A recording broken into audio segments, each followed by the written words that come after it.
para ficar todo mundo comportadinho, né? Espera aí.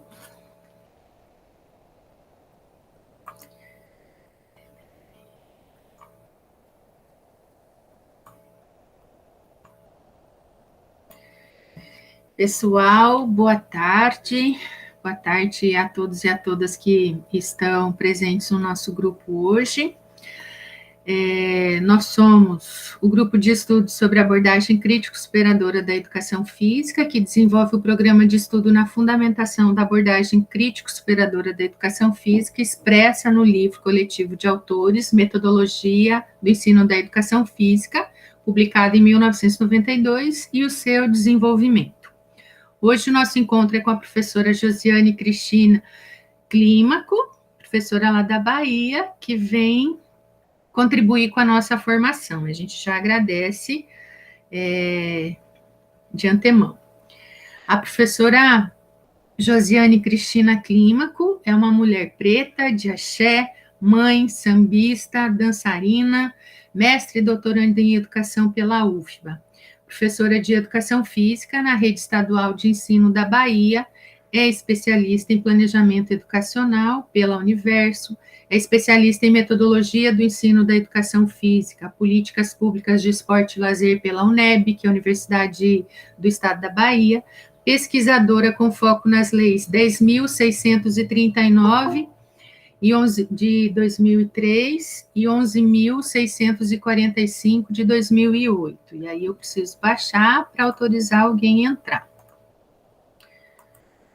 E aí eu volto aqui. A professora Josiane recebeu o Prêmio de Esporte Educacional 2014 pela Petrobras, também o Prêmio Educar para a Igualdade Racial 2015 pela CERT, representou em 2018 o país com trabalho acadêmico aprovado, homenagem a Paulo Freire em Sorbonne, Paris, França. Em 2019, com o trabalho As Mulheres Negras no Brasil, na Oficina de Fortalecimento de Mulheres Afrodescendentes em Montevidéu, Uruguai, pela ONU Mulher. Também em 2019, representou o Brasil com trabalho acadêmico no Congresso de Culturas em Covilhã, Portugal. É membro do grupo de pesquisa LEPEL, UFBA, é professora colaboradora do grupo de pesquisa Crescer, Escola de Enfermagem, também na UFBA. É coordenador executivo do Fórum Nacional de Mulheres Negras da Bahia, é conselheira dos direitos das mulheres, também na Bahia, é coordenadora do Fórum Permanente de Educação Básica da Associação Brasileira de Pesquisadores de Negros e Negras, a BPN, no mandato na gestão de 2021-2023, é coordenadora da ANFOP na Bahia. A ANFOP é a Associação Nacional pela Formação de Profissionais da Educação nessa gestão 2021-2023. Então, professora Josiane, nós agradecemos muito por você ter aceito o nosso convite, né, e vir contribuir com a formação desse nosso pequeno grupo. Receba todo o nosso carinho, né, e todo o nosso agradecimento por estar aqui conosco hoje. E aí você tem um tempo de fala, entre 40 a 60 minutos, e depois disso a gente abre, então, um diálogo, né, com as pessoas que estão nessa sala, tá bem? Muito obrigada. A palavra está contigo. Então, eu já saio agradecendo, né, vamos deixar as formalidades. Cássia faz parte do nosso trabalho, é mais uma grande camarada que eu conheci nesse meu processo de formação, através do Grupo LEPEL, né? Nós somos membros dessa rede, essa rede em luta em prol de uma qualidade da educação, uma qualidade efetiva também da educação física. E aí, assim, Cássia me convidou para esse trabalho de formação justamente porque eu também fui a primeira supervisora do PIBID UFBA entre 2011.2 a 2018.2. Então, todo esse trabalho entre educação básica, ou seja, pesquisa, ensino, extensão, né? Ele é uma grande contribuição das minhas vivências enquanto professora da educação básica, nesses 22 anos de ensino no estado da Bahia, e também dessa minha participação efetiva dentro do PIBID, através do Grupo Lepel. Cultura corporal de matrizes africanas, possibilidades na formação de professores de educação física. Esse, basicamente, é o título, né, um recorte que eu venho trazendo aqui da nossa tese, da nossa pesquisa, que está se findando agora em 2021, desse período de doutoramento. Entendendo que a educação física ela tem uma grande lacuna justamente no que se traduz, né? Pode passar para a segunda, Cássia, já que você promoveu, no que se traduz dentro do pensamento, do conhecimento da educação física. Ou seja, a gente tem que observar e refletir que toda a nossa formação, ela parte de uma vivência e do conhecimento, ou seja, do pensamento ocidental. Então, por isso que eu trago o Ampateban 2010, ele faz parte do livro História Geral da África, né? A partir desses conhecimentos que a gente começa a desvelar uma história que é a educação física e outros conhecimentos também, porque não é só a área da educação física. Toda a educação, ela é pautada dentro de um pensamento de uma organização ocidental.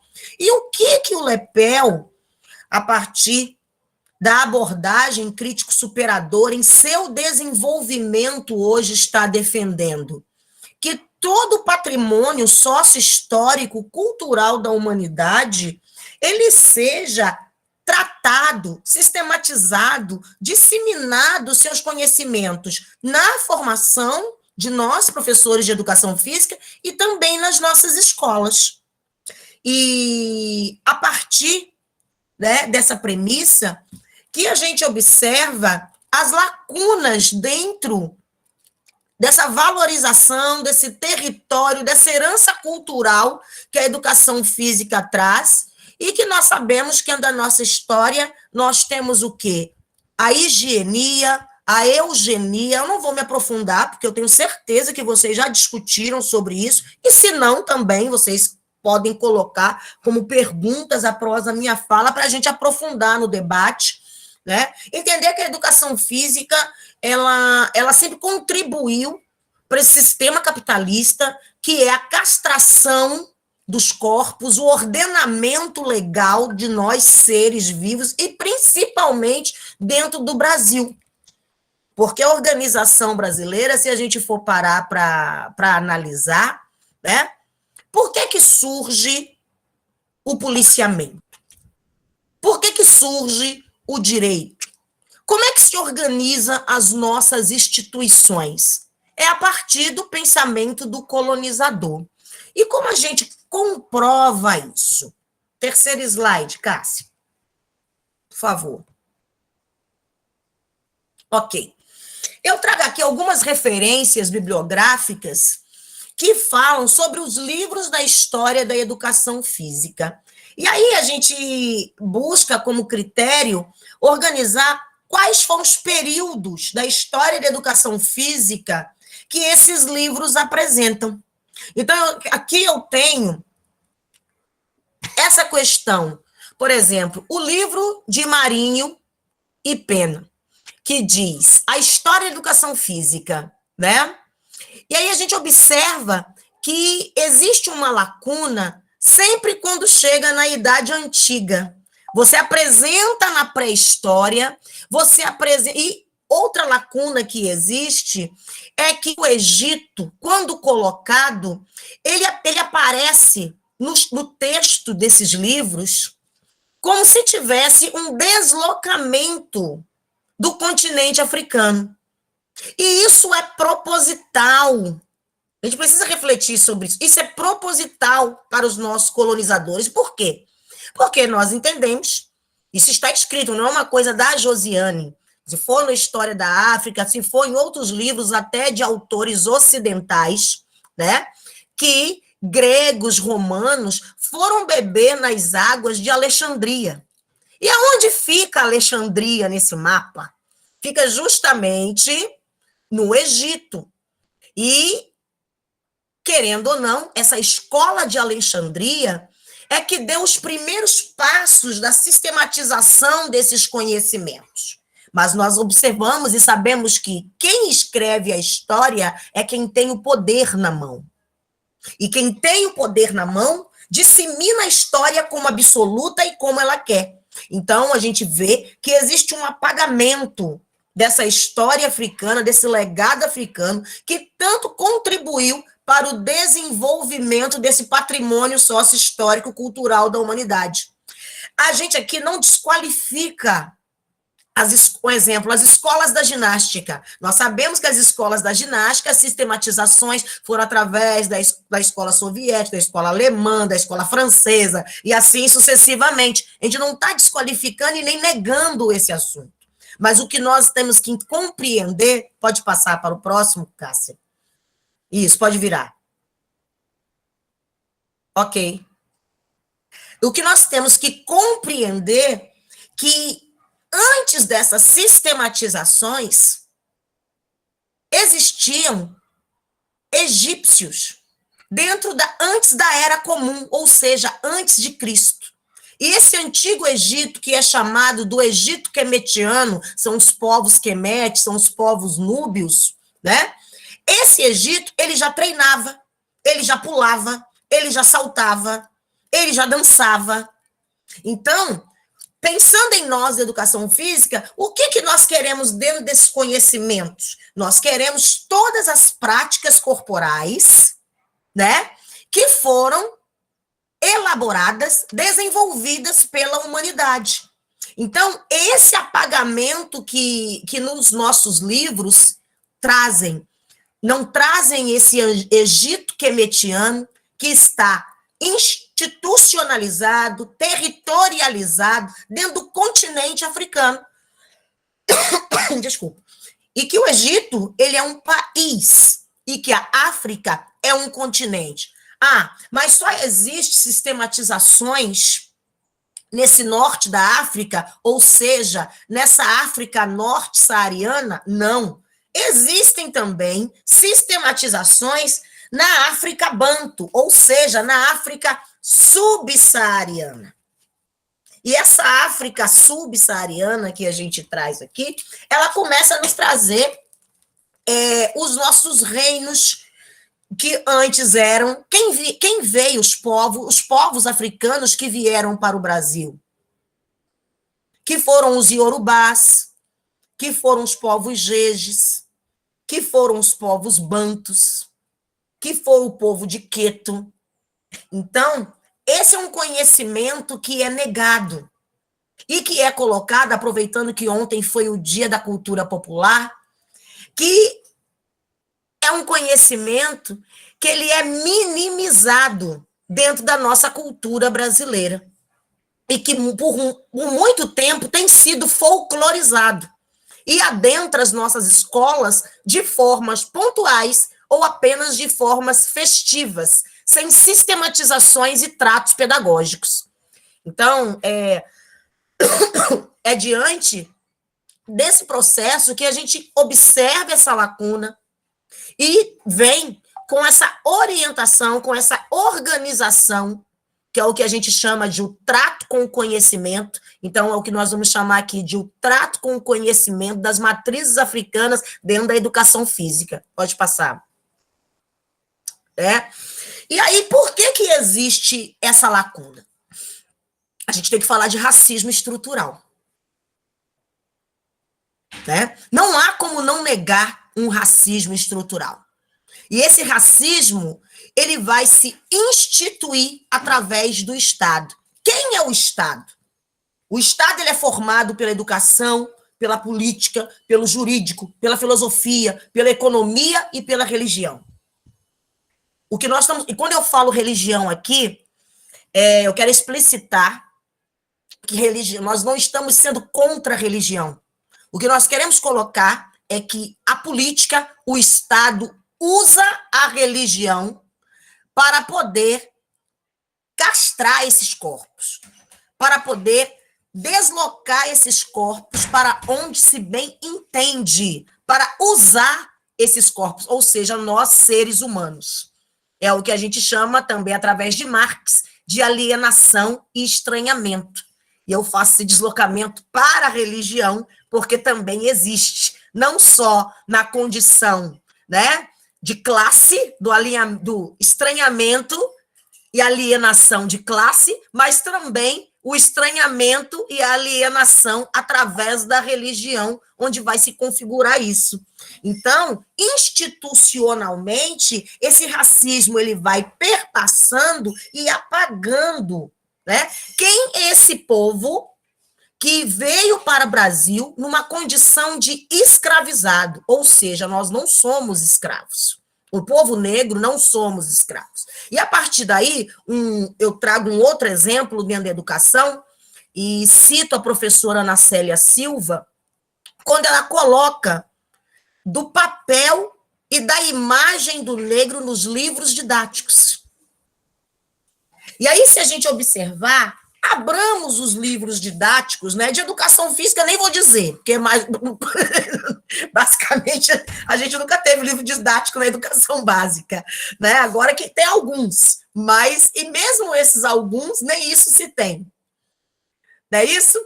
E no caso das outras áreas do conhecimento, principalmente na história, na filosofia, vai se colocar esse papel do negro na condição do escravo, né, nem escravizado, porque a primeira imagem que a gente vê usando a imagética é justamente esse negro no pelourinho, ou então aquela figura do quadro de Debré, que é a família branca, a ama de leite negra amamentando e os escravizados abanando. Então, essa figura desse quadro de Debré, que é institucionalizada nos nossos livros de história, e essa figura desse negro e dessa negra no pelourinho, é justamente a primeira imagem que atravessa as crianças negras e não negras. Que eu não vou falar aqui de educação para as relações étnico-raciais e o fazer valer a Lei 10.639 e 11.645, para quem não sabe o que é, essas leis, através da Lei de Diretrizes e Bases, a 939496, ela estabelece que é obrigatório o ensino da história e da cultura africana afro-brasileira, que é a 10.639, e a 11.645 de 2008, a obrigatoriedade do ensino da história e da cultura indígena, ou seja, dos nossos povos originários. Então, olha só, como a gente constitui um Brasil, eu trago aqui problematizando a situação, sem conhecer a história e a cultura dos povos originários. Por que nós não sabemos, não temos em nossa educação a aprendizagem de uma língua indígena? Que são os nossos povos originários. Por que nós temos que lembrar desses povos apenas no 19 de abril, ou no caso do Grupo Negro, no 13 de maio ou no 20 de novembro? Será que esse povo não tem uma história, não tem um conhecimento científico, filosófico, de práticas corporais, que podem ser sistematizadas e cruzadas no currículo, tanto na formação de professores e tanto na educação básica? Por que eu sempre faço essas duas colocações? Porque se o professor não é formado para acessar esse conhecimento, esse professor também não vai ter condições de ensiná-lo, tratá-lo de forma pedagógica na escola. Então, esse racismo estrutural, ele vai se institucionalizar, né, pela educação, na economia, religião, filosofia, no direito, que é o jurídico, através disso, porque ele anula a contribuição desses povos, ou seja, esses povos não sistematizam, essa cultura, esse conhecimento não é sistematizado, desculpa, e através disso, temos que estar em luta por direitos. E é por isso que existem as lutas através das cotas, sejam em serviços públicos, sejam na educação, sejam em todas as outras áreas, porque a gente está em luta por equidade. Não é nem condição de igualdade. E a primeira luta por equidade que nós tivemos foi a Constituição de 1988. Porque a primeira Constituição que tem um debate aberto que traz, além de partidos políticos, movimentos sociais, ou seja, toda a sociedade, inclusive o movimento negro, movimentos de mulheres, movimentos indígenas, para que nós pudéssemos cobrar dessa sociedade brasileira que, através da falsa democracia, o mito da democracia racial, para quem não conhece, o mito da democracia racial, e aí eu cito Florestan Fernandes, né?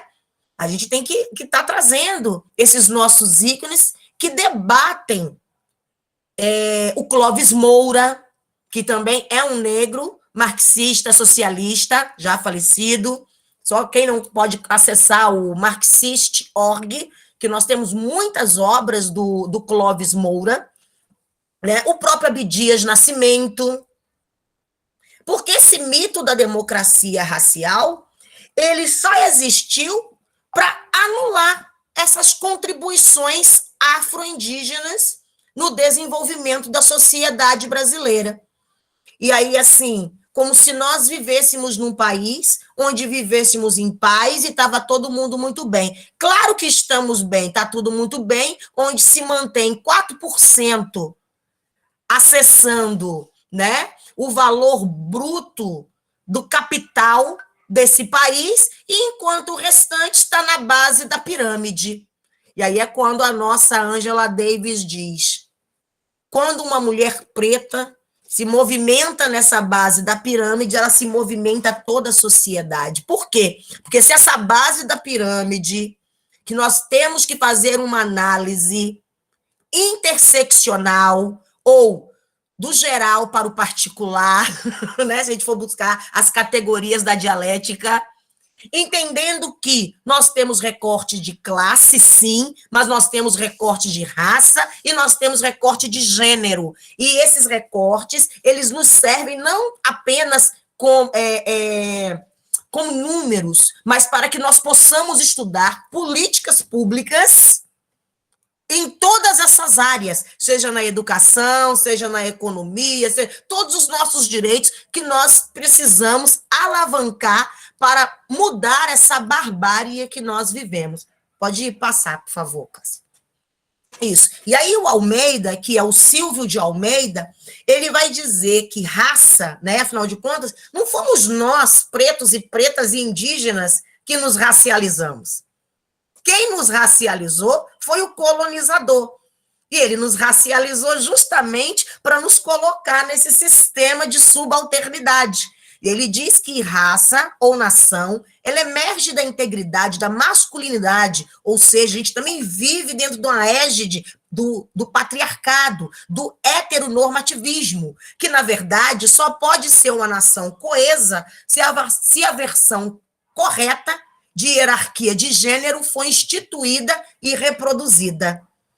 Então, a gente não se vê enquanto homens, mulheres ou os nossos gêneros, né, independente das sexualidades, como se estivessem um ao lado, como seres humanos.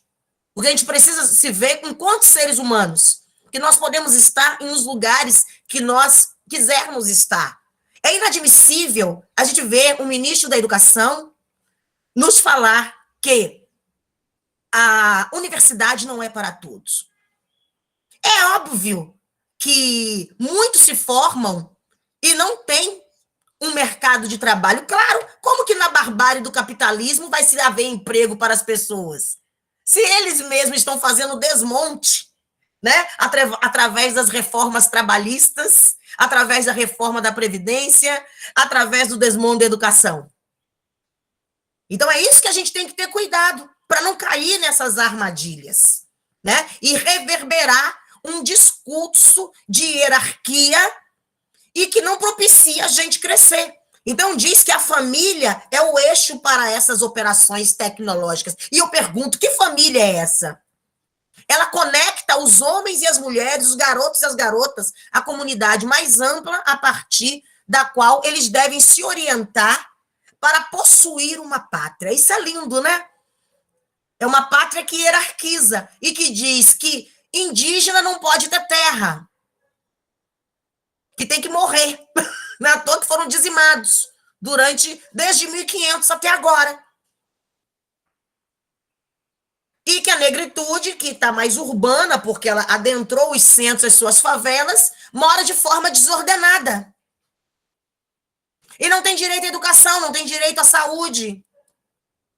Se a gente parar para observar, quantos milhões de abstenção nós tivemos nesse Enem? Por conta desse sistema. Quantos garotos, filhos da classe trabalhadora, das escolas públicas,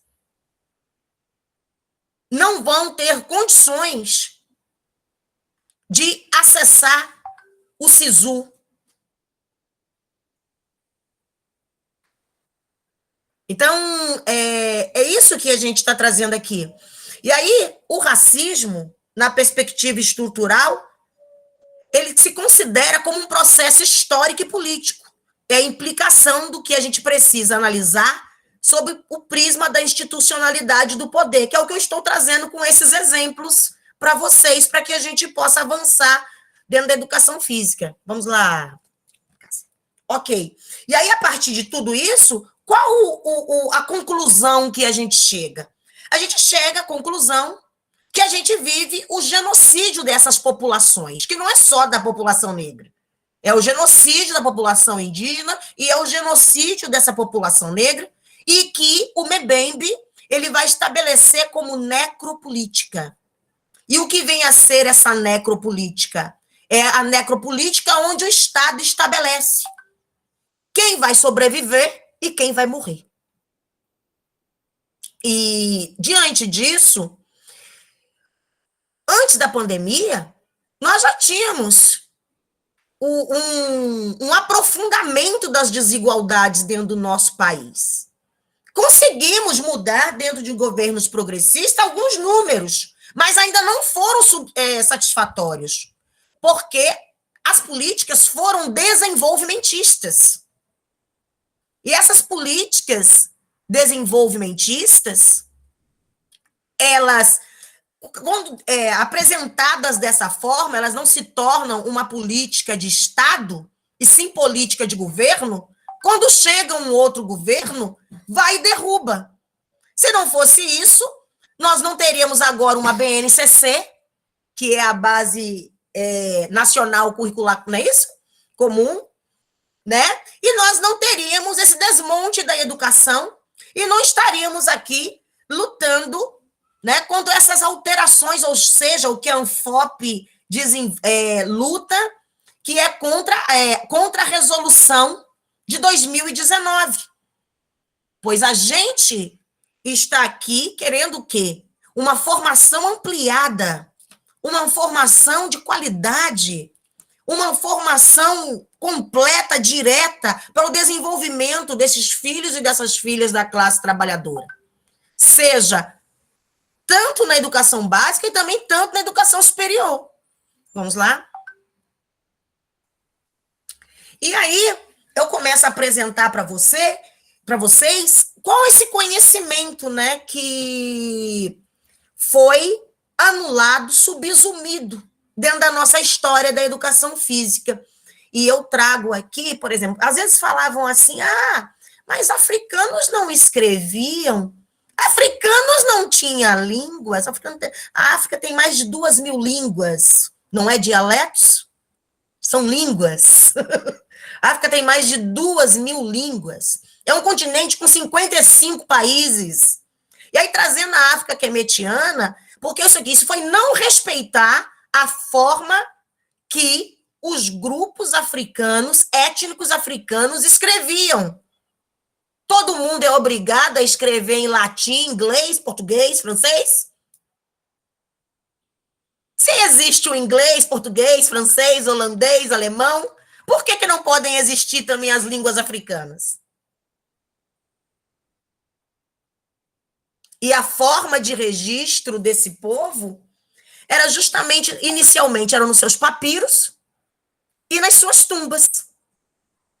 E aí esse grupo Kemet, né, a civilização Kemet, ela já mostram aqui para nós, eu vou me remeter às práticas corporais, que isso é o que nos interessa, por exemplo, já fazendo o jogo do bastão com bola. A gente nós não poderíamos fazer uma afirmação através dessa figura que a partir daí não é o golfe, mas seria uma preliminar que nos levaria a inventar o jogo do golfe? Né? Quando você vê na outra figura acrobacias entre homens e mulheres, para vocês observarem, já nessa época, não existia uma distinção. Mulher faz isso, homem faz aquilo. Para os quemetianos, homens, mulheres e crianças praticavam atividades, as atividades físicas, as práticas corporais e também os jogos, as brincadeiras juntos. Podem passar. Né? E aqui a gente tem uma cena completa da tumba 15 de Baquete, no Beni Hassan, né, que é um treinamento militar. Então, olha aí a luta já acontecendo há 3.000 anos antes de Cristo, ou antes da Era Comum, como vocês queiram classificar. E eu digo, nós aprendemos isso nas nossas escolas, então essas são as contribuições, né, que eu tive que fazer um diálogo com outras áreas do conhecimento, como a paleontologia e outras, para buscar essas imagens que estarão registradas na nossa tese. E aqui eu tenho a contribuição de Gama Roland. Então, eu fui buscar esses conhecimentos para poder comprovar essa afirmação que eu trago, que em África já existiam práticas corporais sistematizadas. Nós somos o nosso, né, muito antes de Grécia e Roma. Vamos lá? Isso. Olha o jogo do rodopio. Né? A gente está falando das escolas da ginástica, das acrobacias, da questão do rodopiar. Olha os fundamentos da ginástica aparecendo aí. Do girar, do pular, do saltar. Então, tudo isso foi assimilado dentro da escola de Alexandria, dentro das relações sociais desses romanos, desses gregos que foram para Alexandria, que sugaram esse conhecimento e foram lá e sistematizaram a situação deles. Mas como a Europa colonizou o mundo, ela anula essa parte desse conhecimento. Ela coloca como mãe de tudo. Então, pode passar, Cássia, por favor. Ela coloca como mãe de tudo. E aí eu digo que a gente tem que ter um cuidado. Como a Chimamanda, é uma escritora nigeriana, diz, eu sempre cito, ali, eu quero falar até aqui agora. Quando a gente traz esse conceito de cultura corporal de matriz africana, eu vou dialogar com Sabine Lodi, é um antropólogo e um professor de educação física. O Lodi é antropólogo e o Sabine é um professor de educação física, que ele vem falando sobre cultura afro-brasileira. Que ele diz que são todos os acervos, né, corporais, de práticas corporais ressignificadas por negros africanos na diáspora brasileira, porque nós somos negros diaspóricos. E aí, o que eu estou falando enquanto cultura corporal de matrizes africanas? Que é todo esse patrimônio sócio-histórico produzido por africanos em suas diásporas a partir de suas diversas matrizes. Por que matrizes? Porque a África não tem uma matriz só. Se a gente tem uma África saariana, norte-saariana, saariana e subsaariana, se tem uma África que são de 55 países, Se eu disse que vários povos, como Jejes, Bantus, Haussás e Yorubás, e outros que vieram para o Brasil, como eu posso colocar como uma matriz? Então, são várias matrizes que contribuem para com essas diversas práticas corporais. E aí, essas matrizes, a gente tem que dialogar com os fundamentos ontológicos africanos. Vamos lá, Cássia? Né? Então, pensando, o que vem a ser esse acervo da cultura corporal? Não são os jogos, as brincadeiras, as lutas, os esportes, as danças e as ginásticas? E até as manifestações culturais, que a gente vai complementar aí, que as manifestações culturais, elas vão dialogar conosco, não tem como a gente fugir disso. A gente tem que dialogar com esses fundamentos ontológicos. Jorge, de onde você tirou esses fundamentos ontológicos? É simples. Eu não posso falar em África se eu não abrir mão do pensamento ocidental. Eu preciso ter um diálogo com uma afrocentricidade. Não quero dizer que vou abolir os outros conhecimentos, mas neste momento é fundante que eu tenha um pensamento afrocentrado. E pensar e trazer um pensamento afrocentrado, eu tenho que pensar como se constitui a relação social e a forma de ser e conviver desses povos africanos. Isso se constitui o que é ontologia. E aí, essa ontologia, eu tenho que pensar da ontologia africana. Eu não posso pensar na ontologia do pensamento ocidental. Senão eu vou estar negando novamente todo o meu conhecimento, que eu estou aqui dizendo que existe uma lacuna dentro do nosso currículo. Então, por exemplo, em África, né, vocês observaram, quando eu mostrei as figuras, o fator da circularidade. Então, os nossos ensinamentos, essa questão do olhar um nos olhos do outro, a questão da oralidade, e outra coisa, eles são dialéticos. Não existe um para depois acontecer o outro. É fundante que a gente perceba que nós temos uma história para ser contada.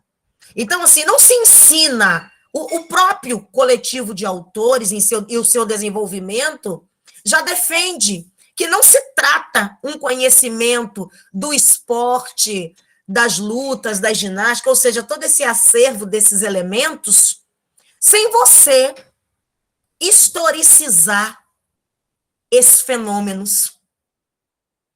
Então, de certa forma, o nosso coletivo, né, ele avança nesse pensamento porque ele historiciza. E aqui a gente tem que historicizar esse conhecimento africano. A gente tem que ir na gênese desse conhecimento para poder transpassar, para poder sistematizar.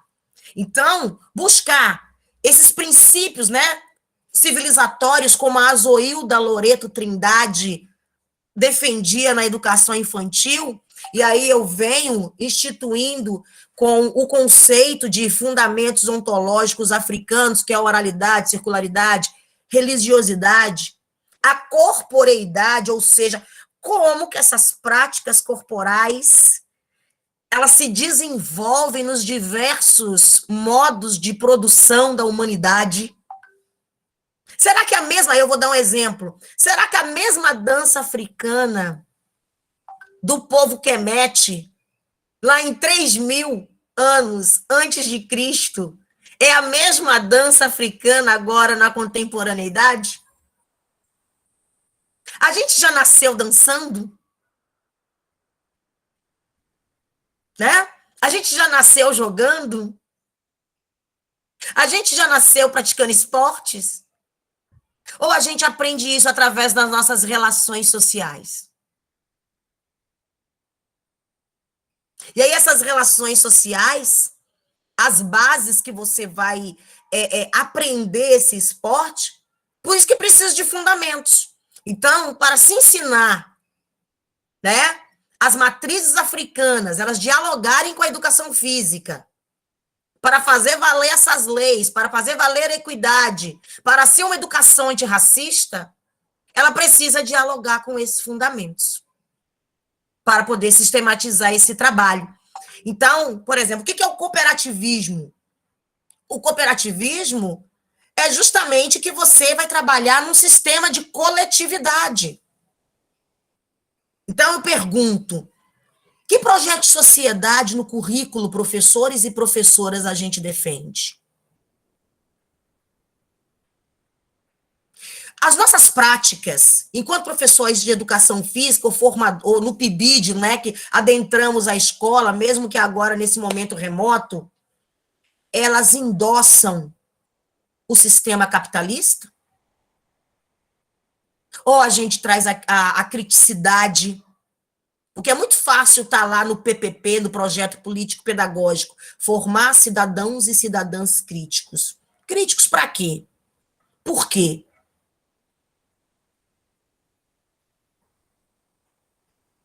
Como é que nós alteramos, ou pelo menos alteramos não, né, que a gente cria possibilidades, não vou ser tão presunçosa assim, desculpa, vamos criar possibilidades, né, de alteração. Se eu estivesse alterando, eu não estaria tão angustiada, nem você, né, Cássia?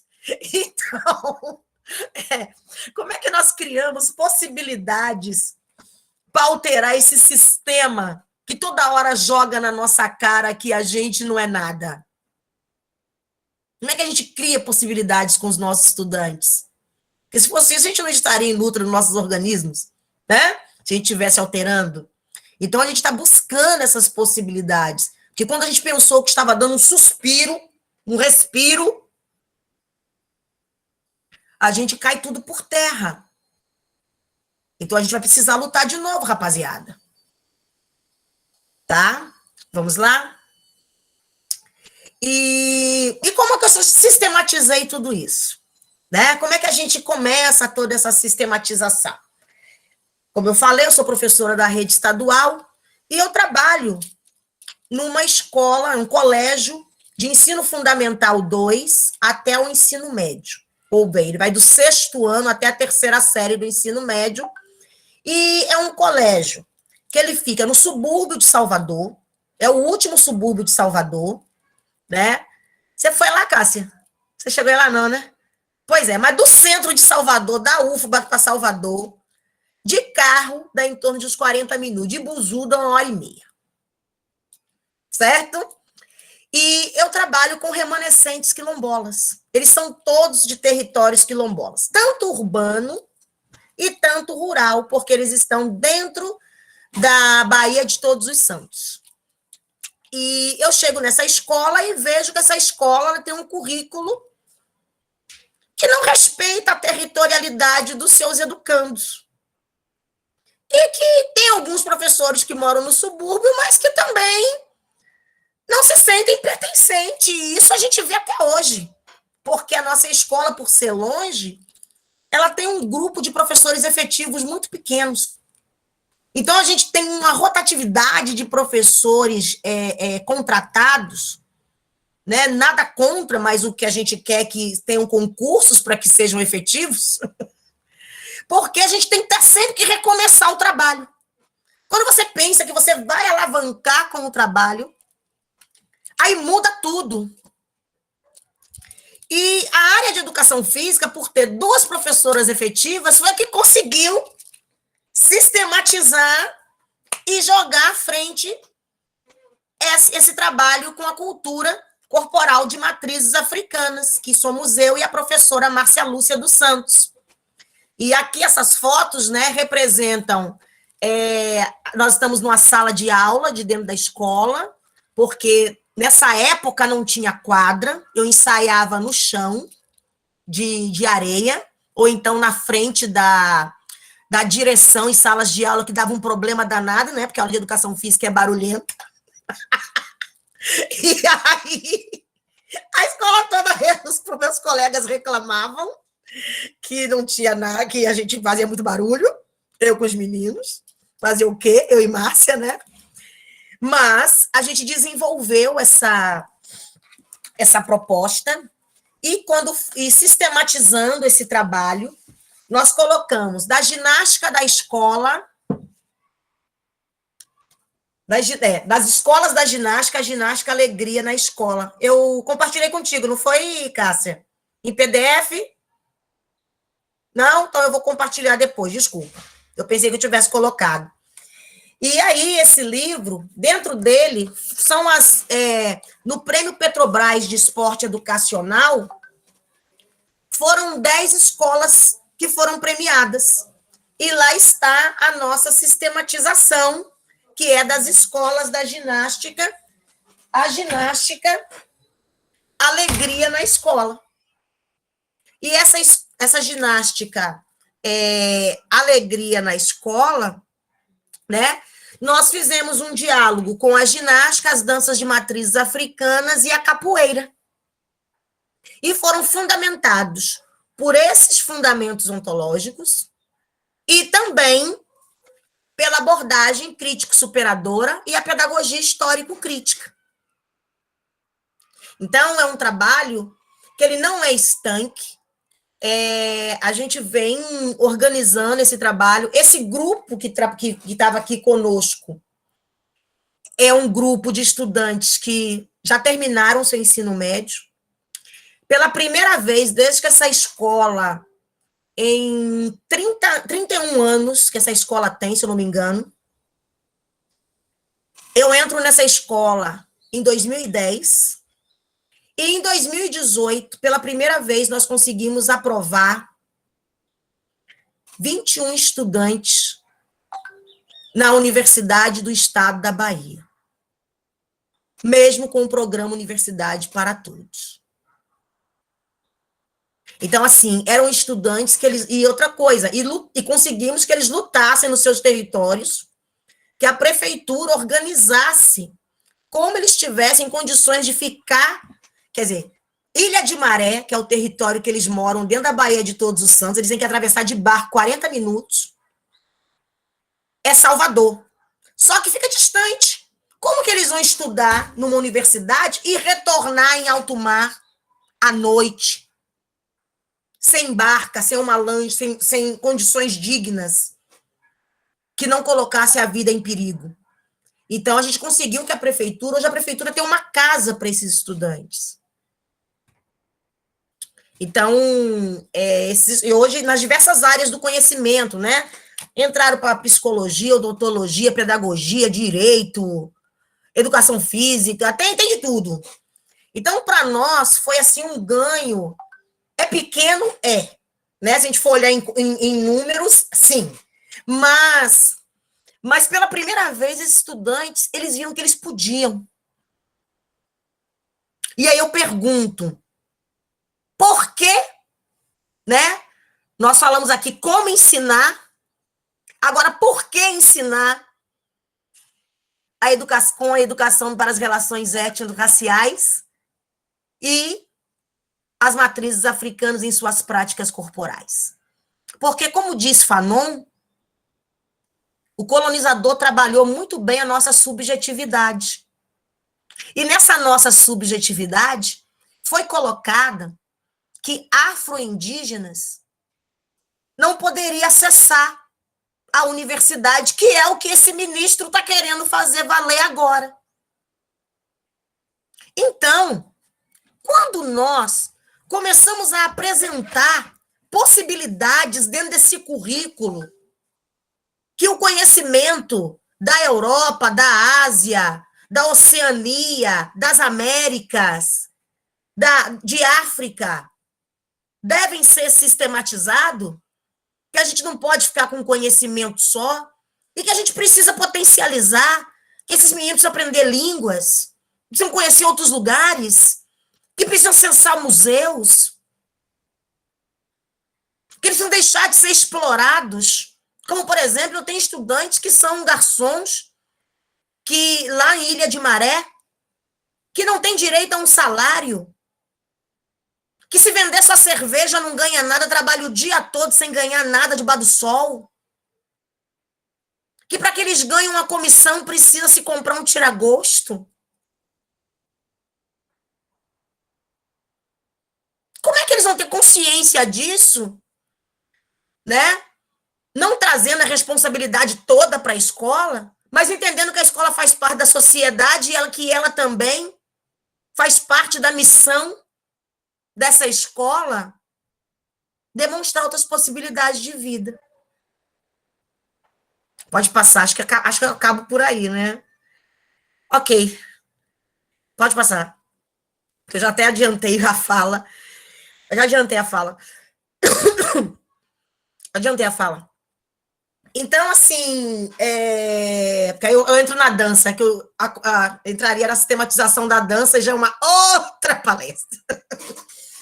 Então, assim, a educação física, no trato com o conhecimento, com as matrizes africanas e educação para as relações étnicos raciais, ela tem esse objetivo, né? Primeiro, é a gente suprir, a gente chega à conclusão que a gente tem que contar uma história que não foi contada, que nós temos que estar lado a lado com a luta antirracista, independente de negros e não negros, e que esse conteúdo não é só para negros, é também para não negros, né? Porque senão a gente vai ficar na mesma coisa. Outra coisa é que esse conteúdo não é só para a professora preta da aula, já que eu estou falando disso, né? Porque eu chego, às vezes, eu muitas vezes chego em determinada escola, não, chama a Josi que fala dessas coisas. É complicado isso para mim. Tá lá na LDB, como é que só Josi faz? É a mesma coisa. Tudo bem que podemos ter especificidades. Por ser uma militante de movimento de mulheres negras, de movimento negro, obviamente eu saio na frente abraçando a causa. É o meu lugar de fala. Mas isso não quer dizer que apenas a Josiane tenha que exercer esse trabalho. Isso faz parte do trabalho docente de qualquer professor e professora dentro desse Brasil. Tá bom? Eu vou parar por aqui e abro para as considerações.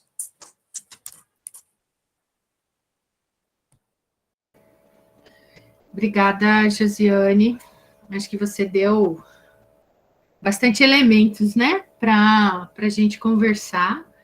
Então, fica o microfone aberto para que as pessoas se manifestem. E acho que caíram algumas pessoas, né, da sala. Eu estava sem ver vocês, né? Eu estava na situação que a Josiane falou, de ficar olhando para a tela. Mas, enfim, alguma consideração, alguma pergunta? Deixa eu ver se vocês colocaram alguma coisa no chat, mas agora é a hora da gente conversar, né? E acho que Josiane traz muitos elementos, né, para a gente pensar o projeto histórico, né, que é um dos elementos que o coletivo de autores discute no primeiro capítulo do livro, porque se a gente está pensando em educação, a gente precisa pensar na intencionalidade dessa educação, né? E como o Josi falou, não é uma questão só da educação física, é uma questão da educação. Ela trouxe alguns elementos que são mais específicos da educação física, mas que não se restringe à educação física, né? Então, a partir dessa ideia do projeto histórico, de qual é o horizonte, para o que nós trabalhamos, o que nós perspectivamos, né? E a Josi termina falando, mas isso não é coisa só da professora preta, né? É uma demanda legal para que todos os professores e as professoras assumam a responsabilidade de trabalhar na escola. Mas também tem a outra coisa que Josi falou, que a gente não teve isso na nossa formação, né? Ou a maioria dos professores não teve essa formação. Portanto, a gente vai ter que lançar a mão da formação continuada para aprender, né? Para se aproximar e aprofundar desse conhecimento para a gente ter elementos para dar conta de desenvolver o nosso trabalho nas máximas qualidades possíveis, né, dentro das condições objetivas que nós temos. E eu já tinha conversado com Josiane há um tempo atrás, e eu já tinha feito convite para ela, inclusive, para ela vir para cá para um curso maior, né, um curso de formação ampliado mesmo e tal. Isso ainda não foi possível, né? Mas em breve, quem sabe, quando a gente tiver, inclusive, condições de estar presencialmente, né? Josiane pode vir, ou a gente pode pensar também numa principiar uma formação aí de forma online, né? Pessoal, vocês sabem que sempre quando os nossos convidados terminam de falar, eu fico falando, vocês não me interrompem, e aí eu faço uma segunda palestra, né? Vamos lá, vamos conversar com Josiane, aprender um pouco mais. E aí, torcer para que essa tese seja defendida e tenha Eu aguento mais. Uma forma final, né, para a gente poder acessar todos esses estudos que Josiane faz, né, que é um estudo que parte da realidade concreta, né, então é de uma professora militante que se apropria de um determinado referencial teórico que lhe ajuda a pensar, né, e a rever a sua prática, e melhorar a sua prática, e a propor elementos de formação, né, trazendo um conteúdo que é bastante necessário, né, ainda mais em tempos estabelecidos de uma necropolítica, né, com certeza, a nível nacional, nós temos essa necropolítica instalada. Alguns estados, né, a gente também tem governadores assumindo essa necropolítica, e em alguns municípios nós temos, né, os governos municipais assumindo essa forma de gerir a coisa pública. E aí a gente sabe que não tem como dar bom um negócio desse, né? A coisa fica complicada, e a gente precisa resistir, e para resistir a gente também precisa conhecer elementos de crítica e de luta, né? E agora sim, não, eu vou falar só mais uma coisa que eu anotei aqui, quando o Josi falou, né, da questão que não é só uma questão para a professora preta, né, todos nós precisamos disso, porque se a gente achar que essa é uma responsabilidade dos professores negros, a gente vai continuar sonegando conhecimento. E essa é uma das bandeiras que a gente luta contra, principalmente na formação em educação física, né, e nós estamos discutindo o PPP, a reformulação do nosso projeto político-pedagógico, e a ideia da formação, a formação única ampliada, e que vai sair com 2 titulações por conta da conjuntura, né, e do sistema que oprime os profissionais de educação física, mas nós temos plena certeza e convicção de que o melhor caminho é a formação ampliada, né, a formação única ampliada, que não sonega conteúdo, né, que não faz acepção de bacharelado e licenciatura. E aí a gente tem condições de formar uma nova geração que pode aplicar, né, que pode ter uma prática pedagógica em diferentes campos de atuação a partir desses elementos. Acho que eu também quero colocar, acho que eu deixei de falar, né, quem são essas práticas corporais que a gente chama de cultura corporal de matriz africana.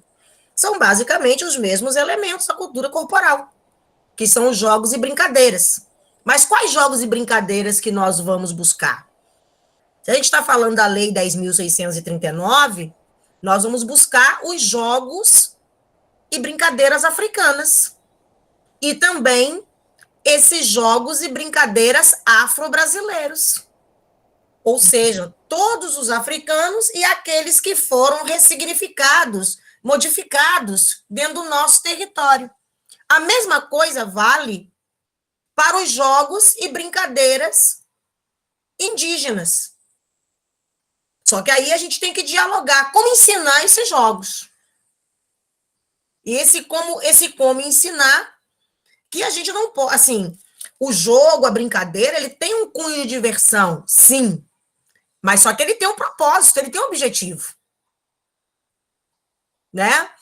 Então, acho que se a gente conseguir efetivar essa formação, Cássia, é justamente essa formação de como, quais são esses jogos, essas brincadeiras, como ensinar, como tratar esses jogos, essas brincadeiras. É a mesma coisa, nós temos as danças, pensando nas danças, né? Quais são essas danças de matrizes africanas?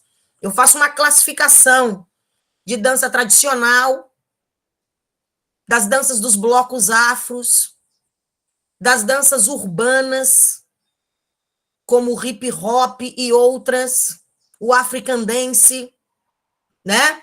Nós temos as danças circulares. Que danças circulares são essas? O jongo, o samba de roda, o coco de roda, o maracatu, né? Quer dizer, são danças e manifestações culturais, porque elas vão se imbricando, que a gente não vai poder deixar de trazer essa historicidade. Sim, Cássia, quer falar alguma coisa? Inclui aí o Marabaixo, Isso! que é uma tradição Daí, nossa. obrigada. Aqui no Amapá. Me ajude aí. Então, assim, isso. E aí nós vamos buscar essas representações em todas as nossas regiões brasileiras.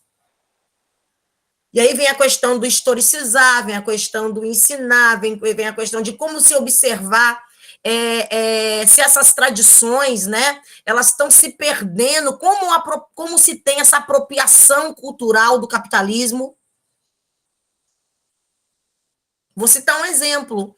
Hoje eu perguntei para um menino de 6º ano assim, eu já tinha enviado um vídeo, né, que eu estou em aula remota, sobre o que é cultura popular, e hoje na aula a gente partiu para o debate, para ver se eles tinham entendido, e vamos tirar as dúvidas e tal. E aí você vê o quão essa cultura de massa, a rede televisiva, ela acaba e aliena o nosso povo.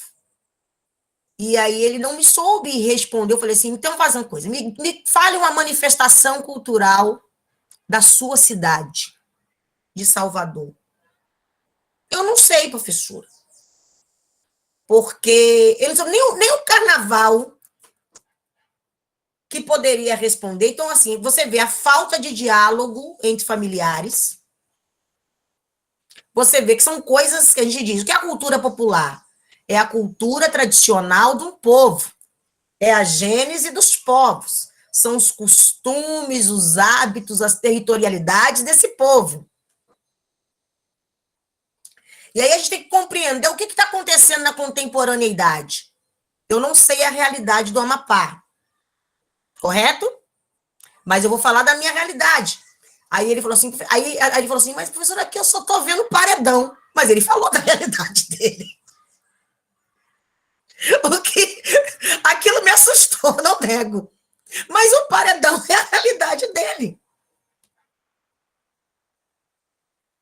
Mas aí você pergunta, como é que você vai dar uma aula quando a criança fala isso e como é que você vai desmistificar esse paredão?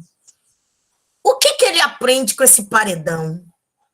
Que tipo de música que toca nesse paredão? Esse paredão move uma economia dentro da comunidade?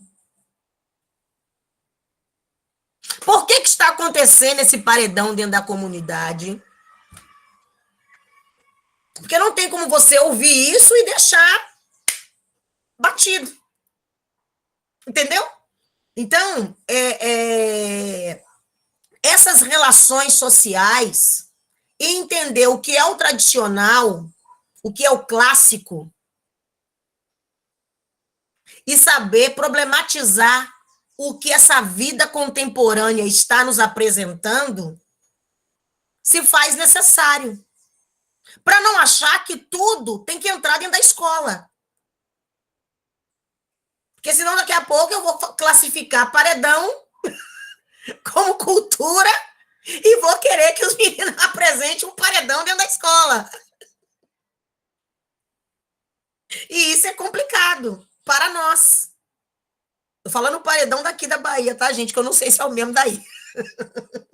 Então, isso também aí tem paredão. Então, eu estou falando assim para poder a gente observar, também não marginalizar, né, o que o gueto, né, o que as nossas comunidades estão fazendo, mas a gente precisa problematizar o que está se colocando dentro da barbárie. Porque o que eu observei, que a cultura tradicional, ela acaba sendo apagada.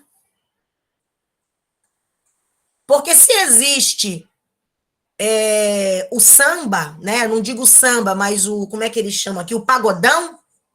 Como é que surge o pagodão? Né? A gente precisa observar isso. Que dança é essa que é o pagodão? Ela lembra o samba? Ela tem origem dentro do samba? E por que ela se desenvolveu desta forma, nesse modo de produção? Por que ela chegou a esse processo do pagodão? Aí a gente vai no tradicional e discute o que a barbárie, que o capitalismo está apresentando para a gente com a sua apropriação cultural. E aí a gente vai lembrar de Hobsbawm, né? Na Era dos Extremos, que fala sobre a apropriação da cultura através do capitalismo. Então, eu gosto muito de colocar isso para ver que o nosso componente curricular dentro da educação básica ou dentro da nossa formação de professores, né, no campo da educação física, esses fenômenos, eles têm que ser explicados. Eles têm que ser problematizados.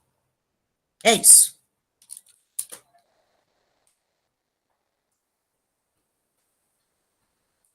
Com certeza. Se eu puder falar um pouquinho. Fala um pouquinho. Eu quero parabenizar a professora Josiane, muito, muito bacana, né? Eu tenho já conhecimento da Josiane de algumas ABPNs, e eu já participei, né? Desde 2003, que a gente tem acompanhado algumas, e realmente os autores que a professora Josiane abordou, né? São os que a gente mais lê. Está cortando só para mim? Está cortando? É que eu estou ouvindo a Lore bem. Está ouvindo, né? Eu estou, agora não sei os outros. Minha câmera que não está funcionando, eu já tentei verificar aqui, mas não está funcionando, então por isso que eu não liguei agora, né? Eu sou professora da área de pedagogia, Josiane, e nós temos na Unemate, do campus de Juara, no curso de pedagogia, uma disciplina que trata sobre a questão das relações étnico-raciais, né? E a gente tem trabalhado essa disciplina há alguns anos, e também na área de matemática, né? A formação de professores dos anos iniciais e da educação infantil na área da matemática, né? E a gente traz bastante essa contribuição africana para dentro da questão da matemática, da ludicidade, dos jogos e das brincadeiras que vieram junto para o Brasil do continente africano, né? Então, é bastante interessante essa contribuição, que muitos não fazem, assim como na educação física, você estava colocando ali, da corporalidade, e na matemática não é diferente, né? Não trazem a historicidade do continente africano, a valorização dessa contribuição. E por isso a necessidade da Lei 10.639 e 11.645, né? E que, de repente, é necessário uma lei para fazer os professores trabalharem a história que vem de um continente que não é a Europa, né? E não é a América do Norte, né? A valorizar a questão do negro justamente por conta da questão do racismo implantado no Brasil de uma forma muito brutal, né? Então, o que eu queria dizer é isso, né? Eu trabalhei também na pedagogia intercultural, que é a formação de professores indígenas, né? Trabalho ainda, né? E também pedagogos, né? Então, trago também a ludicidade dentro da questão indígena, como você abordou ali, e também na formação na área da matemática, né? Então, parabenizar mesmo o seu trabalho, né? Muito interessante a sua fala, e que realmente as pessoas que estão aqui possam estar aproveitando bem a formação que você deu hoje. Tá? Obrigada, Lori. Quero até abrir esse diálogo, né? Nós estaremos agora, eu estou sem a data, mas você deve já estar a par do Copene Centro-Oeste. Sim. Nós estamos abertos com vários Copenes, na realidade. Tem o Centro-Oeste, e por fazer parte da Nacional, eu tenho que estar passeando em todos. O Centro-Oeste, o Norte, Sudeste, Nordeste e Sul, né? Cada um numa data. Se vocês colocarem Copene, aí coloca lá Sudeste, no caso Norte 2021, no Google aparece a página para vocês, né? E eu quero até citar aqui, quando o Lori fala que tem esse componente curricular na formação de professores de pedagogia e matemática, o parecer do CNE de 2004, né, do Conselho Nacional de Educação, que diz que é obrigatório o ensino de educação para as relações étnicos raciais, nesse primeiro momento, africanas e afro-brasileiras, que é em 2004, e depois em 2009, afro-indígenas, que é obrigatório em toda a formação de profissional de nível superior. Ou seja, desde 2004, a gente já tem esse parecer do Conselho Nacional. E dentro da pesquisa nossa aqui na Bahia, né? Eu não tenho ainda do Brasil, mas pelo diálogo com outros pesquisadores dentro da BPN, a maioria dessas disciplinas na formação de professores nas universidades, sejam estaduais ou federais, acabam sendo optativas. Qual é outro termo que vocês usam? Que eu esqueço? Eletivas, não? Eletiva, né?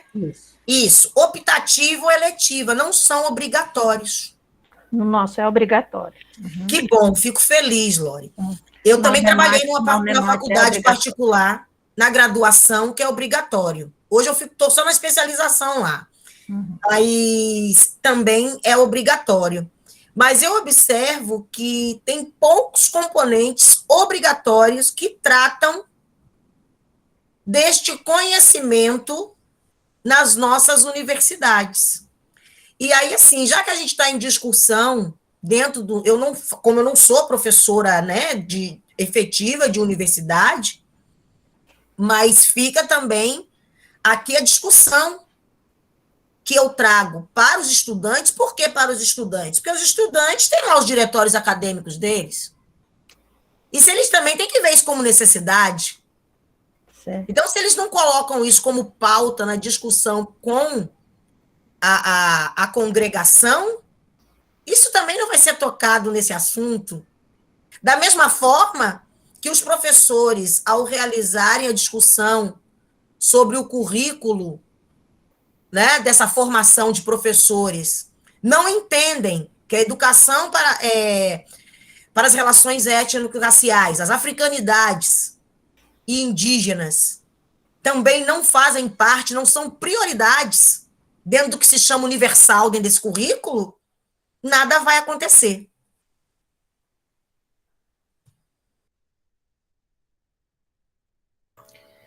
É uma necessidade que precisa ser provocada por todos os coletivos, né, por todos os segmentos, enfim, levantar as bandeiras de as máximas qualidades para as máximas formações, né, para uma humanização sem negar conhecimento, sem segregar povos, né? Sem patriarcado, sem etc, etc, que dá até gastura de ter que repetir, né? Porque é muita opressão, e são opressões de diferentes ordens e em diferentes níveis. Walter, você abriu a câmera para falar?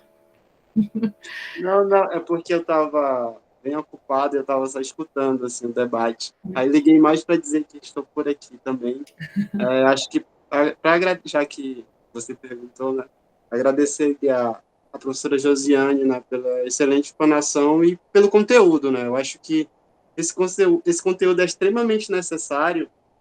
E eu falo isso, né, enquanto estudante que saiu recente da graduação, e como você mesmo falou, né, desde 2004 tem um parecer, e eu não tive a oportunidade de estudar, né, tive algumas aproximações a partir das lutas, né, o professor Alisson, que está aqui também, ele tenta trazer, né, a capoeira, o maculelê, algumas práticas corporais voltadas, né, também para esse conteúdo histórico, né, tipo, racial. Acho que foi importante, né, para abrir um pouco, para a gente ter esse debate dentro da nossa formação inicial. Acho que não tive, né, essa disciplina assim garantida como você traz, né, no parecer desde 2004 dentro da formação inicial. Aí o quanto que isso é importante, né, para a gente também sair, né, tendo possibilidades, né, de ampliar esse leque. Pelo menos na graduação eu tive a oportunidade de ter conteúdo, e agora, né, cabe na formação continuada ou no meu trabalho levar um pouco, né, do que foi, como você traz na sua fala, negado, né, pelo capitalismo, assim como você coloca o sistema de reprodução da vida que nega que a humanidade construiu historicamente, né, e coloca apenas o que eles dizem, né, que é o correto, que é o conhecimento, e esse conhecimento é eurocêntrico, né, quando a gente vai ver as matrizes, né, da onde vem esse conhecimento, vem justamente de um espaço que nega, né, os povos tradicionais, sobretudo a população negra e indígena. Né? Então, assim, como a Josi, desculpa, é como a Josi falou, quem escreve a história é que manda, né? Que acaba massificando o conteúdo, que acaba, enfim, quem é dono dos meios de comunicação agenda e massifica, né? Então, assim, de fato, a gente precisa ter o nosso projeto histórico pelo socialismo, né, abaixo capitalismo, e enquanto a gente não consegue extinguir com o capitalismo, as nossas ações, as nossas práticas, né, os nossos esforços, eles precisam ser nesse sentido da transição, né, de que a gente consiga estabelecer minimamente as relações, que a gente consiga empunhar essas bandeiras e lutar por elas, né? No nosso projeto político-pedagógico agora, a gente precisa incluir, e não de forma optativa na segunda metade do curso, né? Mas uma disciplina obrigatória no núcleo comum. Porque independente de ser licenciado ou bacharel, a pessoa precisa passar, né? Ainda que a legislação diga na formação de professores, mas a gente vai fazer todo mundo passar. Porque para nós, o bacharel, né, leva esse nome, mas é um professor em outro ambiente, um ambiente não escolar, né? Porque ele está ali ensinando também. Ele também está desenvolvendo processos pedagógicos de ensino-aprendizagem. Enfim. E esse bacharel também precisa ter acesso à educação para as relações étnico-raciais. Por quê? Porque se ele vai para a academia, ele também vai estar lidando com negros, não negros, seja lá o que for, entendeu? Se vai fazer vai participar de um treinamento desportivo, né? Como é que a gente discute essa relação? Vou citar o exemplo da ginástica, aonde ai, meu Deus, foi falar do menino, esqueci. O Ângelo Assunção, né? O Ângelo Assunção ele não pôde ir para as Olimpíadas, ele sofreu racismo, mas ele foi rechaçado e banido da ginástica artística. Onde, não sei se vocês ouviram sobre isso, né? Então, e aí o Arthur... Né? Foi punido duplamente. Foi punido duplamente. E aí o Arthur Lori, né? Que o Arthur, que eu esqueci o sobrenome dele, ele está lá. Como é que a gente ainda tem... É muito difícil, mas tem. Colegas que disseminam situações assim. Negro não nada.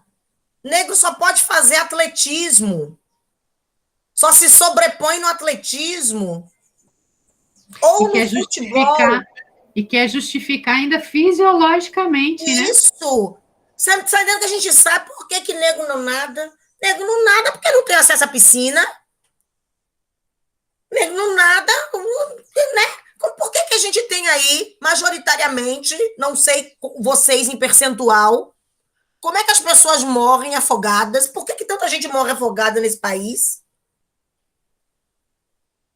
É porque não tem acesso a esse conhecimento. E eu acho que o exemplo que você trouxe, Josi, eu fiquei refletindo um pouco sobre o exemplo que seu aluno deu do paredão. Né? E o quanto que a cultura de massa ela está enraizada e ela acaba sendo que pedagógica porque ela acaba sendo o único instrumento ali que aquele aluno está tendo contato. E isso é muito sintomático, porque, assim, você falou, não sei se aqui no estado a gente percebe isso, mas, olha, a gente vê isso na TV, a gente vê isso na prática, no cotidiano, nas formas de lazer, que aquele adolescente vê, que ele sai para uma praça, ele vai ver um paredão. Ele vai escutar uma música popular, as músicas estão falando de paredão. Ele vai para a TV, vai assistir um vídeo, é paredão. Então, é isso que a cultura de massas também, ela acaba que sendo hegemônica, né? A gente tinha, antes dos instrumentos, né, de músicas, de streaming, da internet, a gente tinha apenas a televisão. Né? Então, a televisão ali, ela difundia, mas agora, com o avanço da internet, isso ficou tão mais avançado, né, que, por exemplo, alunos lá no interior da Bahia gostam de paredão, mas assim, aqui no norte também são influenciados a partir da música a gostar também de paredão. Né? E aí é justamente isso, negar esses elementos, né, culturais, historicamente, que foram produzidos, porque eles não estão tendo contato com isso nem na escola, porque também os professores não estão, né, tem essa deficiência de levar para eles também. Né? E aí, quando tu traz o teu projeto, né, e imagens ali, é muito datado mesmo a forma como vocês também trouxeram outras perspectivas, né, de trazer o que é culturalmente histórico produzido para dentro da educação e sistematizar. E agora a gente está num recomeço. Como eu te disse, esse outro grupo se foi. Então, chegam são novos estudantes e vem novamente com a perspectiva que, por exemplo, olha para a professora de educação física e só vê, não é nem um jogo de futebol, só vê o baba. O que é o baba? É o futebol não sistematizado. É o lazer dentro das comunidades. Eu não sei como se chama aí. No Sudeste é pelada. Aqui é baba. O jogo de bola aí, na brincadeira, como é que é? É pelada também. É pelada também, ok. Eu gosto sempre de aprender, né? Que cada região dá um nome, então eu sempre pergunto. Então, assim, aqui na Bahia é baba. Eu sou uma carioca que mora aqui. Então, e no Sudeste é pelada. Aí também é pelada. Então, a gente chega lá, a gente vai brincar de baba hoje, professora? Eu respiro, sorrio. Oh, meu amor, a minha primeira aula, sabe qual é? Ou eu pego o quadro, ou então eu sento com todo mundo na quadra, ou na sala de cultura corporal, que a gente conseguiu, através do prêmio, organizar uma salinha, e falo. Eu quero agora, aí eu escrevo no quadro, né? Boto um quadro assim e divido. Jogos e brincadeiras, esportes, danças, ginásticas, lutas, coloco tudo lá. Os nossos fenômenos, todo lá. E eu peço para que cada um deles comecem a citar Vou pedir um exemplo. Eu falei, ó, temos que preencher no mínimo 10 nomes para cada um fenômeno desse. Aí, o esporte ainda é mais fácil, eu também vou dando dica, ó, tem esporte com bola, sem bola, aquático, de aventura, eu vou dando condições, né? Vamos problematizando, ali, instigando, e eles respondem. As danças, as mesmas coisas. Eles vão colocando aquelas mais da cultura de massa, eu falo, poxa, mas aquela dança lá que o cara fazia de casal lá na Argentina, como é que chama mesmo? Eu nunca dou um nome. Eu sempre pergunto, eu questiono, para que eu comece a trabalhar as funções psíquicas dele. Olha a psicologia histórico-cultural atuando aí. A gente não pode, a gente tem que fazer esse povo pensar. E aí eles começam a responder. Alguns têm mais dificuldade, outros têm mais facilidades, como se diz, são das mais elementares às superiores. É assim que a gente vai trabalhando, né? É do menos complexo para o mais complexo. Aonde eu quero chegar? Que eu pergunto para eles no final. Será que a aula de educação física, com esse bando de conteúdos, que a gente não para por aqui, que a gente vai muito mais, a gente vai passar nesses 365 dias do ano, que na educação básica é dividida em 3 unidades, que são iguais a 64 horas aulas de educação física, e eu só vou trabalhar futebol do início ao fim? Eu faço essa continha com eles. Aí eu mostro para eles que a gente tem muito mais o que aprender. Aí eles ficam mais animadinhos. Aí a gente começa. Aí tem um dia que eles tensionam de novo no bar, eu vou de novo. E assim a gente vai ganhando campo, eles vão entendendo. Então, assim, o 6º ano, eu falo que é o momento de sensibilizar. Por quê? Porque foi negado para esse povo a educação física, a educação infantil e no ensino fundamental 1. O que colocou para eles foi o lazer lá, que aí, por exemplo, não estou aqui, não é falando contra, porque Lori também está aqui da pedagogia, mas entendendo que é uma falha, que o município, é uma falha do município, não é dos professores de pedagogia, que os municípios, que é responsável pela educação infantil e fundamental 1, não abrem concursos, não digo todos, mas em sua maioria, tá, gente? Não vamos generalizar. Em sua maioria para professores de educação física. E que as artes e as práticas corporais deveriam fazer parte de forma sistematizada nesse currículo da educação infantil e do Fundamental 1. Então, quando eles chegam no Fundamental 2, a gente com a bomba lá pronta. Deixa eu abrir para o pessoal falar, que eu falo para caramba. Mas, Josiane, é também uma falha da pedagogia na formação dos professores, sim, né?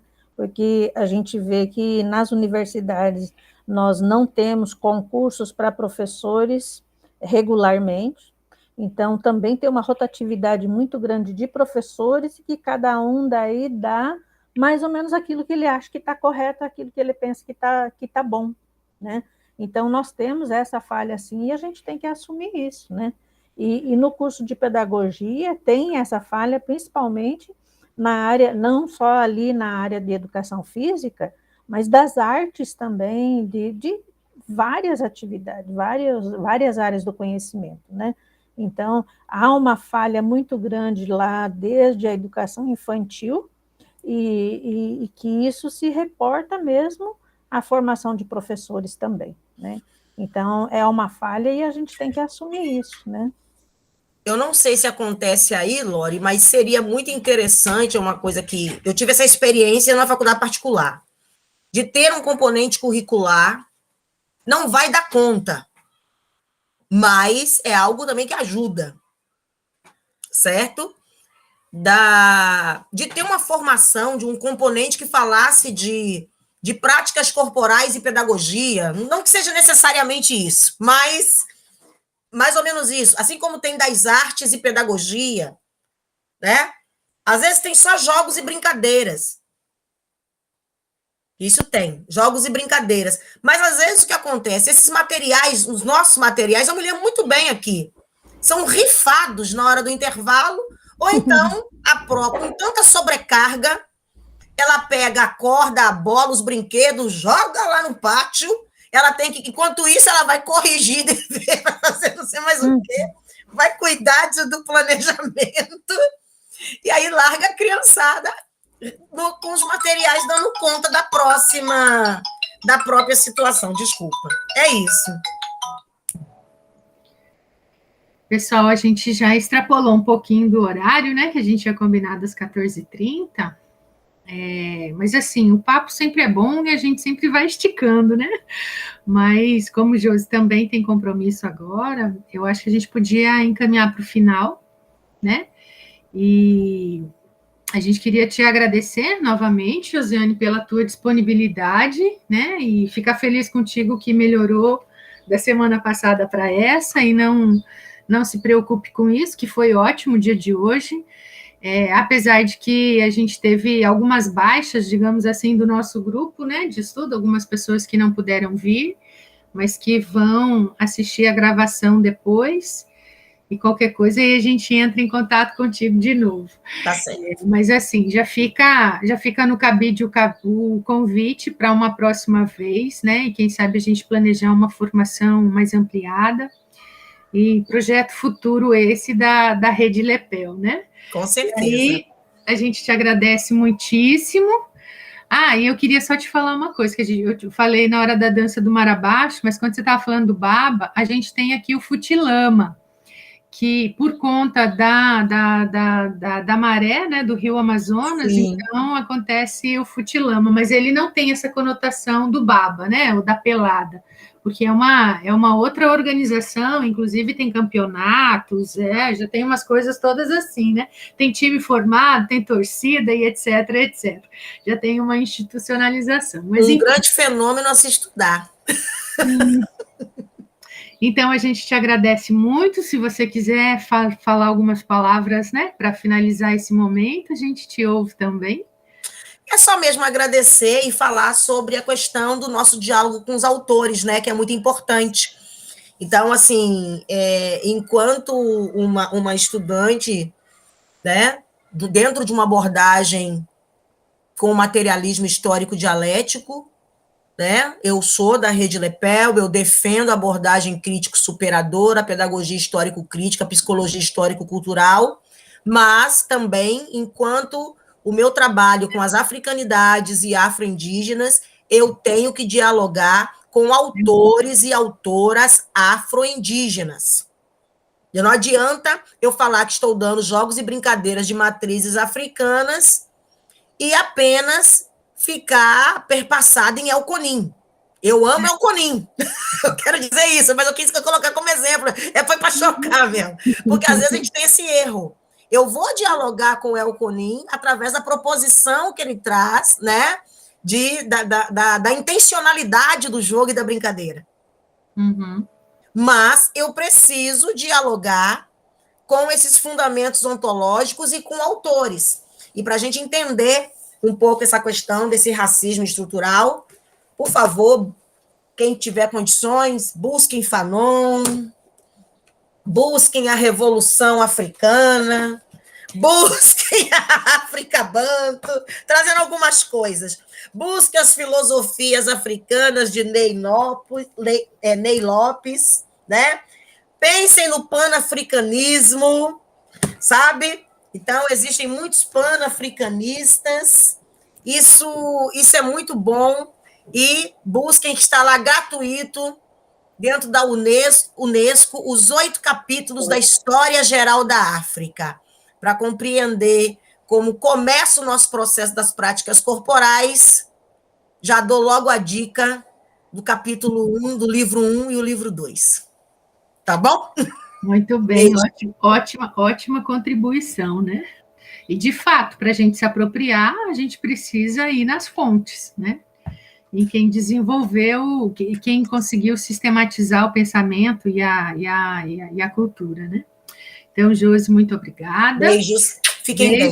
Se cuidem, todos e todas se cuidem, fiquem bem. E a gente, então, interrompe a gravação agora e vamos para os nossos demais afazeres, felizes com todas essas contribuições que a gente precisa pensar e se apropriar e ver como é que a gente dá conta disso na nossa prática pedagógica, né? Se puder compartilhar a gravação comigo, eu agradeço, tá bom? Sim. Eu sempre gosto de... Eu monto a pastinha de cada professor, espero que o Walter tenha lembrado de fazer os prints, e aí coloco a gravação, e enfim, tá. Coisas, tá? Obrigada. Tchau, gente. Gratidão. Beijo, todo mundo, se cuidem.